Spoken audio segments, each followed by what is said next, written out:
Pokoknya dia sebenarnya tuh musisi banget karena dia juga sempat gabung di band gua di Efek Kopi. Terusnya lu juga gabung sama Triswaka kan? Triswaka. Nah itu gimana asalnya? Yang which is lu orang Padang dan Triswaka stay-nya di Jogja, tiba-tiba lu jadi basisnya dia tuh gimana? Oh, jadi awalnya ceritanya waktu sebelum pandemi nih. Sebelum pandemi. What's up everybody? Selamat datang di The Sampurna Journey dan gue Ale Sampurna. Ini adalah segmen Ale Nanya.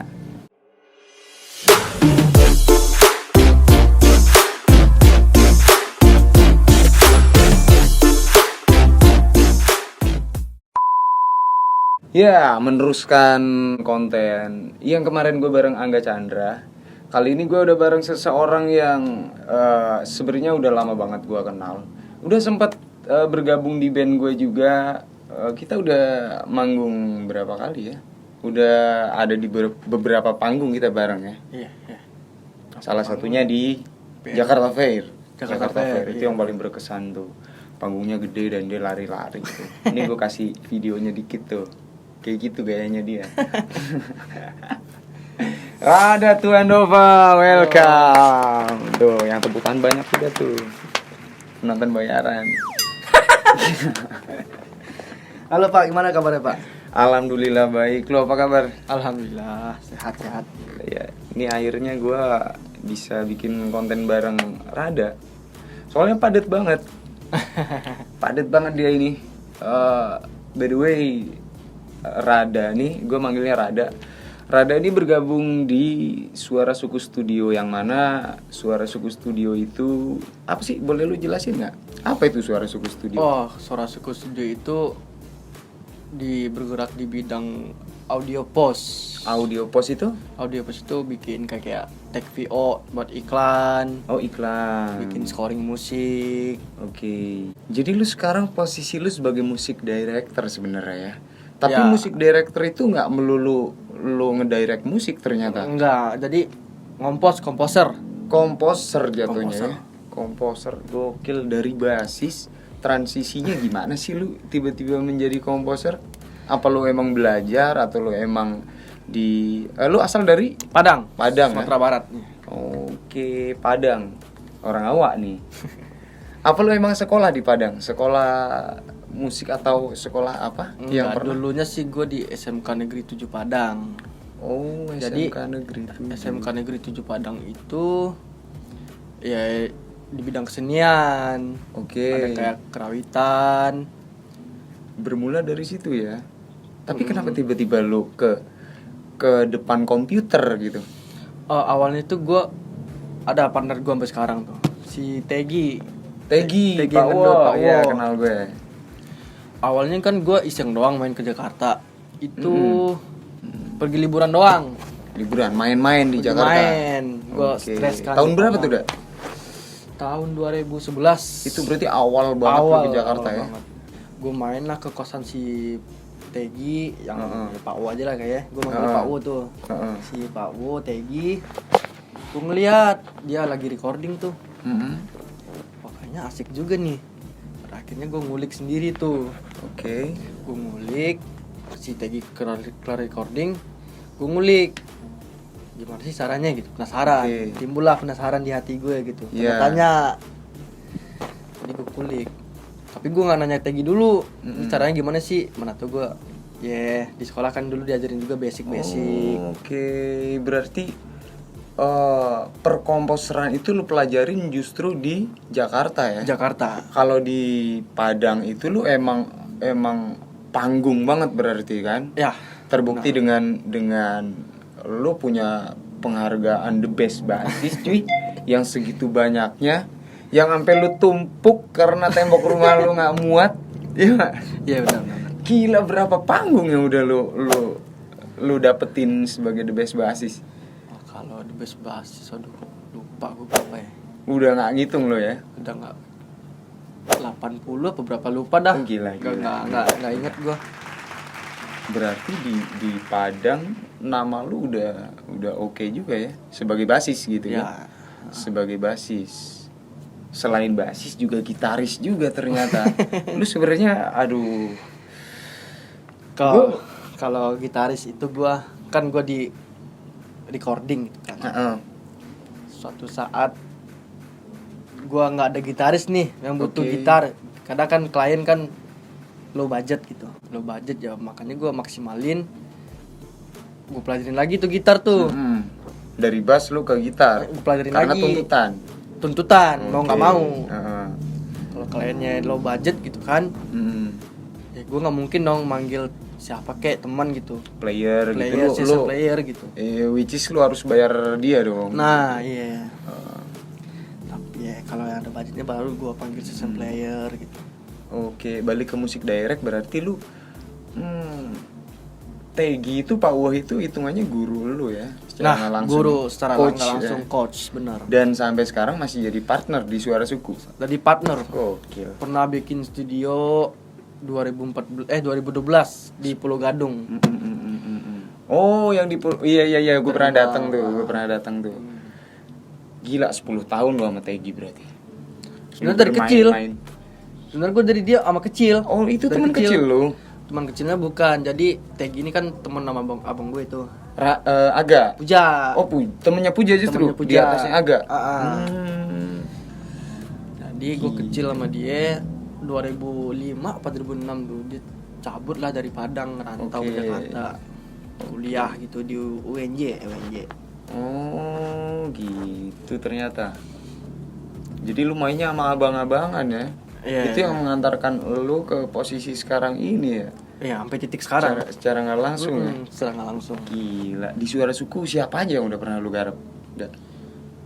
Siapa aja nih? Ya maksudnya gimana nih siapa aja nih? Orang-orang yang menurut lu punya power yang pernah lu pegang di situ siapa? Kayak gue kan lihat si Bimo Maizon juga pernah. Mas Bimo. Terus Ari Untung. Teko Wisnu. Terus apa lagi ya? Waduh udah banyak pak. Banyak sih ya. Banyak. Gokil teman gue yang satu ini. Gila. Dia selain basis, gitaris, pokoknya dia sebenarnya tuh musisi banget karena dia juga sempat gabung di band gua di Efek Kopi. Terusnya lu juga gabung sama Triswaka kan? Triswaka. Sempat main bareng sama Triswaka. Nah, itu gimana asalnya? Yang which is lu orang Padang dan Triswaka stay-nya di Jogja, tiba-tiba lu jadi basisnya dia tuh gimana? Oh, jadi awalnya ceritanya waktu sebelum pandemi nih. Sebelum pandemi si Jalil gitarisnya tuh kan ipar si Tri tuh. Jalil itu gitarisnya Tri. Ipar sekaligus ipar. Oke. Ipar. Si Jalil itu ngubungin si Tegi lagi nih. Jalil ini anak Padang. Anak Padang. Oh, jadi gitu. Iya, makanya gue penasaran. Ngubungin Tegi, gue mau nge-tag lagu nih, recording. Waktu itu Tegi masih banyak kerjaan kan waktu itu kan. Ya pada akhirnya dilempar ke gue tuh, udah ayo kita kerjain bareng berdua gitu kan. Sampai gue kerjain tuh lagunya tuh, kerjain Hamin 2 ternyata gue belum kelar nih kerjaan gue sama si Tri nih. Bikin -1 yang kebutuhan panggung. Kadang kan si Tri nggak playback playback nggak selalu full band gitu kan. Pada akhirnya gue putusin lah, ya udah kalau kita main live aja gimana gitu kan. Lebih bagus kata si Jalil. Oh, kata Jalil gitu. Nah. Tapi lu masih aman nggak mainnya nih kata dia kan, karena gue udah lama off dari dunia panggung gitu kan. Ya kan gue juga ngulik, gue bilang ke Jalilnya gue ngulik bang gitu kan. Setidaknya masih nempel di otak gue lagu-lagu yang udah gue tag kemarin. Apalagi lagu-lagu yang dibawain Tri itu lagu-lagu familiar semua ya. Gue secara personal juga ya kenal dalam artian gue sama Triswaka itu basically berlatar belakang sama gitu. Pengamen. Bedanya adalah Tri mengontenkan kegiatan ngamennya itu, kalau gue enggak gitu. Tapi sih ya gue secara pribadi kenal, makanya gue sempet kaget, anjir lu main sama Triswaka kampret. Gue juga waktu itu ngechat Tri, lu nyulik bass sama drummer gue ya kan. Karena kakak adik kan, Rada sama Aga itu main di Efek Kopi bareng. Si Aga drum, Rada bass gitu. Awalnya sih gue udahlah capek gue ngeband gitu kan. Ngomongin cuan nih. Iya. Ngomongin cuan, gue pikir udahlah lebih jelas duitnya di belakang layar gitu kan. Iya, kalau layar gitu kan. Oh, kalau duit tuh enakan di belakang layar ya. Layar. Kalau ngomongin cuan, enakan lu sebagai musik direct berarti ya daripada harus ngeband. Ya, benar. Gitu secara cuan. Tapi secara kepuasan manggung ya. Gua akuin. Sama. Gua akuin manggung. Emang kalau orang-orang kayak kita itu kayak panggung, terus crowd gitu, terus keringetan di panggung itu udah jadi kebutuhan rohani, cuy.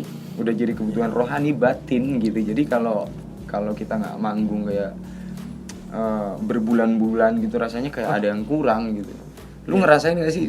Iya, apalagi gue terakhir manggung 2015. Gila, 2015. Ya manggung lagi sama Sitri awal tahun 2020 sebelum pandemi tuh. Nah itu tuh udah kontrak pengen ke Palu kan. Iya ke Palu. Setelah lo manggung sama Tri itu pandemi dan cancel. Itulah. Kita mengalami nasib yang sama dah. Kan kita kemana juga ke Padang juga waktu itu kan. Iya makanya kita juga si Efek Kopi juga mau main ke Padang juga. Terus dia juga sama Trisuaka mau kemana-mana gitu kan. Terus ya pandemi ini emang ya, jahat gitulah. sih ya. Di satu sisi jahat, di sisi lain ya menguntungkan pihak-pihak tertentu. Jangan bahas itu lagi, ntar YouTube gue di-banned lagi nih. Oh pernah Gara-gara gue podcast perkopetan terlalu banyak dan terlalu frontal karena gue ada di posisi yang kontra. Anjing emang YouTube emang. Ya tapi ada untungnya juga di pandemi ini gue Di satu sisi ada untungnya juga buat lo. muter otak gue. Yang tadinya gue nggak tahu zooman gitu kan, meeting zoom gitu kan, secara remote kerja secara remote gitu kan. Tapi sekarang mau nggak mau gitu. Iya gue juga ngalamin itu dah. Gue pada akhirnya juga lebih produktif lagi nyatanya di YouTube. Apalagi sekarang PSBB lagi, gue mau ngapain gitu. Gue ngamen nggak bisa, gue manggung nggak bisa. Apalagi ya begitulah. Kerjanya gini aja, rekaman, bikin project, bikin musik. Gue apa kata manajer aja lah. Di saat pandemi pun gue bukan sombong nih. Apa nih? Banyak duit. Iya. Nah, gue mau nanya, sebagai musik daerah atau sebagai komposer, berapa banyak duit paling gede yang pernah lu dapet? Jujur. Waduh. Jujur aja. Gue kalau scoring musik ya, ngompos musik, apalagi buat iklan ya. Iklan tuh duitnya gede loh ngomong-ngomong. Ya. Gede banget loh, gila. Buat iklan itu gue ngasih budgetnya 20-25. 20-25. Per berapa second? 60 second.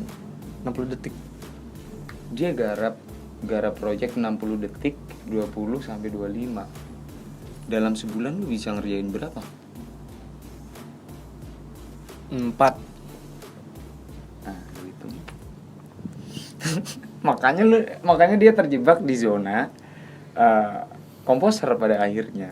Karena emang ya komposer menang banyak. Kayak kawan kita aja Dani ya, sekarang. Dani Andika pun si gitaris Efek Kopi itu ya hidup dari mengompos musik. Tapi gitu. Gue salut sama dia, multi talent banget. Oh itu gokil sih. Kalau Dani mah emang cerdas sekali otaknya dia ya. Gue akuin. Tadinya kan gue sempat ngeband juga di Padang sama dia tuh. Oh lu sempat sebelum di Jakarta bareng juga, ternyata lu di Padang sempat bareng sama Dani. Sempat. Oh. Waktu itu masih reguleran kafe sih. Sampai 2000 berapa? 2012 lo sama dia. Oke. Setelah gua 2012. Setelah gua liburan ke Jakarta waktu itu kan. Pulang tuh gua sebentar tuh 3 bulan. Oh. Iya. Gua stres di Jakarta kan. Aduh, duit gimana nih enggak masuk gitu kan. Lah gua pulang dulu 3 bulan ke Padang. Festivalan lagi nih. Lu festival lagi di Padang? Festival lagi di Padang sebelum puasa. Abis itu di situlah gua ketemu si Dani yang kenalin si Nanda vokal. Oh Nanda yang iya. Vokal yang kenalin tuh. Apa nama bandnya? Velo sih waktu itu namanya. Dulu Velo di Velo di Padang. Di Padang. Terus gue pernah manggung sama dia itu bareng Simponi, bener. Iya, keren juga sih Nanda. Terus main di Padang, balik lagi kok habis lebaran tuh. Mm-mm. Habis lebaran gue balik lagi ke Jakarta. Ini di tahun berapa? Tahun yang sama 2012. 2012. Balik lagi ke Jakarta. Gue ada modal nih dikit nih Teg, bilang ke Tegi kan. Udah apaan kata dia kan. Ini gue ada duit, kita buka studio aja yuk. Iya. Ya ayo anak ngomong. Akhirnya lu buka studio sama Tegi. Akhirnya gue buka studio sama Tegi. Yang di Pulau Gadung awalnya. Yang di Pulau Gadung itu. 2013 gue pindah ke Jatiwaringin, Pondok Gede. Pondok Gede. Ngomong-ngomong ada anaknya Rada di sini. Tapi nggak apa-apa Dek. Ya gue udah punya anak gua. Ada istrinya juga, lu mau ngomong apa? Tapi si Cleo sehat. Alhamdulillah sehat. Kemarin sempet gue panik juga tuh. Ada berita COVID lagi naik, terus anak gue panas kan. Gue panik juga, tapi alhamdulillah ya ternyata bukan itu. Dan enjoy lagi, sekarang udah lari-lari lagi. Alhamdulillah. Anak laki biasa. Tapi untuk keseluruhan, nah ini pertanyaan gue lagi. Pertanyaan satu lagi tuh, lagi-lagi gue penasaran, lu lebih nyaman di musik atau di belakang panggung? Sebenarnya sih nyamannya gue masih tampil di depan panggung sebenarnya. Iya.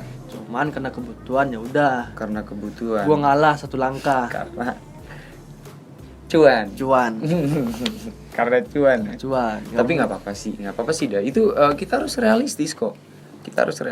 Di konten sebelum ini juga gue bahas tentang uang bareng Angga Chandra, dan kita emang ya nggak munafik, kita hidup tuh butuh uang, apalagi kita udah berkeluarga gitu. Kita udah... mungkin dong anak gua kelaparan pak pengen beli susu. Iya betul. Duit, kita gitu.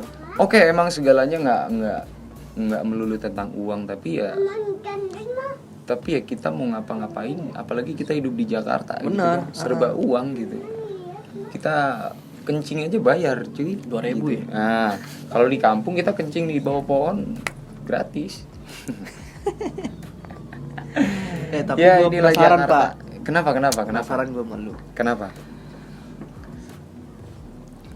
Awal mulai Kopi. Awal mulai Kopi kok jadi lu yang nanya gue? Gue penasaran. Ini kan nama kontennya Ale nanya. Ini gue penasaran. Oke, nih gue kasih bumper Rada nanya. Ya kan? Awal mulai Kopi, oke gue jawab. Mungkin gue udah sempet sering bahas ini. Tapi ya mungkin kalian belum tahu ya, awal efek kopi itu sebenarnya gue sendiri.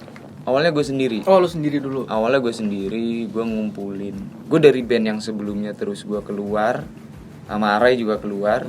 Gue sendiri, gue ngumpulin materi, gue ngumpulin lagu segala macam, dan siap pada waktu itu gue berhasil ngumpulin sekitar 15 album, dan gue putusin gue harus bikin mini album, entah apa bentuknya gitu. Dan gue ngajak Arai pertama. Akhirnya kita berdua bikin efek kopi. Kita berdua bikin efek kopi. Singkat cerita, mini album itu lumayan dinyanyiin sama orang-orang gitu. Lumayan dinyanyiin sama anak-anak di gang, anak-anak di pinggir kali gitu ya. Lumayan lah sebagai band yang awal banget, band yang which is band gue tuh reggae, efek kopi tuh reggae gitu. Reggae, dan emang ya tongkrongan banget namanya reggae kan. Nah dari situ ceritanya gue main di acara lumayan gede dah. Oh, festival nih? Bukan festival. Gue jadi guest star di Rolling Stone Cafe. Waktu itu masih ada. Jaksel. Jaksel, Ampera Kemang. Iya, di situ panggung gede, penontonnya tuh yang gue inget ada Mas Anang, terusnya ada pengamat musik Ben Sleo. Almarhum Didi Kempot. Oh, ada. Terus musisi-musisi label kayak Wali, Govinda itu ada di situ dah. Anjir gue di panggung berdua dan dia tuh gue kayak gue itu- kayak dipukul. Lu nggak full band, berdua are doang? Enggak full band, gue kayak dipukul di situ. Anjir, ternyata kita butuh orang gitu. Ternyata kita butuh orang. Dan gue ngontak anak-anak kota tua waktu itu, Adi, terus ada gue ngontak si Randi juga. Lu tahu mungkin Randi 35. Oh, Adi Kancil. Randi Ya. tuh. Yang sekarang Jualan mobil. Vios. Iya. Iya, itu dia. Terus ya anak-anak mereka akhirnya bergabung, efek kopi jadi bertuju. Terus di tengah-tengah jalan karena efek kopi belum menghasilkan ya, dan mereka realistis juga, akhirnya kita mutusin buat ya oke lah efek kopi. Akhirnya ya nggak tahu siapa yang milih. Ini menurut gue sih seleksi alam juga. Akhirnya yang bertahan di efek kopi cuman bertiga, gua, Arai, Dani sampai sekarang. Dan di situ season player yang tetap ya kayak lu, Aga, terus Roland sempet, terus ya siapa aja yang main. Liko gitu. Ya Liko juga pernah sempet main bareng kita. Terus ya gitu. Yang akhirnya sampai sekarang walaupun efek kopi nggak jalan, tapi kita nggak mutusin buat bubar karena band itu nggak bakalan bubar. Soalnya bagi gue tuh lu udah ngebentuk sesuatu gitu, lu udah berangkat, lu udah nyemplung gitu. Kalau lu belum mencapai sesuatu yang di awal lu pengen tuju, kalau buat gue sih jangan bubar lah. Ngapain sih bubar lagi, kan nggak penting juga. Anggap aja kita nabung. Iya, apalagi di masa pandemi kayak gini, lu bubar ngapain gitu. Lu ngeband emang nggak jalan gitu, tapi dengan bubar pun lu nggak bakalan jalan juga gitu kan. Mendingan bohong. Iya, jadi mendingan diem aja, mendingan vakum aja gitu. Nanti suatu hari kalau emang semua udah pulih lagi, baru kita berangkat lagi gitu udah. Jadi gitu, itu sejarah singkat efek kopi sih. Berawal dari idealisme sebenarnya, idealisme gua gitu. Tapi gua pertama kali manggung malu di mana ya? Di Sudirman ya, efek Senayan. Bukan di GBK. GBK ya? GBK acara ya? tumplek-blek. Oh, Itu iya. hujan banget pas kita naik, hujan parah, padahal itu acara gede. Tapi ya di situ bodo amat, kita asik-asikan banget kan tuh di panggung, bodoh ya kan. Mau hujan kayak mau apa, kayak orang pada harusnya crowd banyak, orang pada neduh semua, ya bodo amat, yang penting kita main dulu lah. ya kepuasan itu tadi, kepuasan. Nah, efek kopi juga bertahan sampai sekarang karena kami bertiga punya idealisme yang sama gitu. Kita punya kebutuhan yang sama, kita punya kebutuhan rohani yang sama gitu. Kita orangnya panggung banget sebenarnya. Cuman karena kondisi lagi begini, jadi ya si gua ngapain, Arai ngapain, Dani ngapain di kerjaannya masing-masing, di kegiatannya masing-masing, tapi nggak jauh dari musik ya. Gitu. Soalnya orang-orang kayak kita ya, kayak lu pasti nggak bisa dong Ya, live dari bener-bener pergi dari musik gitu. Emang hidup gue di musik. Betul, gue yakin duitnya di musik. Iya, kita ngerasain hal yang sama. Jadi ya itulah tadi perjalanan hidup seorang Rada Tuandova, Putra Minang. Yoi, Putra Minang, bener-bener. Lu kebanggaan Padang lah. Maksudnya lu salah satu orang yang berpotensi gitu.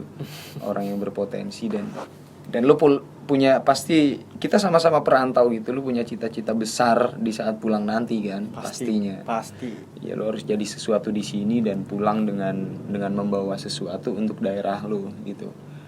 Iya, doa kita semua sih mudah-mudahan semua harapan kita tercapai gitu. Ya pokoknya ya singkatnya inilah sosok musik direct Rada Tuandova.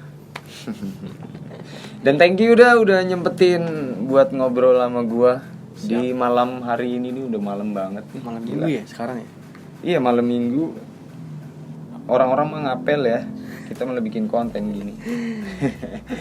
Tapi ya nggak apa-apa, gue thank you banget. Thank you sekali lagi. Sama-sama. Sehat dan sukses selalu. Amin ya Allah, amin. Amin. Dan ngomong-ngomong, gue lagi ada project sama dia. Mungkin abis ini gue tag vokal kayaknya. Ya, kita coba ya. Dah. Thank you, dah. Sama-sama, Pak. Thank you. Bye. Dan ya, bye-bye. Dan gue ngucapin terima kasih buat kalian juga yang udah nonton video ini sampai selesai. Gue akhiri dengan wassalamualaikum warahmatullahi wabarakatuh. Walaupun tadi gak gue buka dengan salam ya.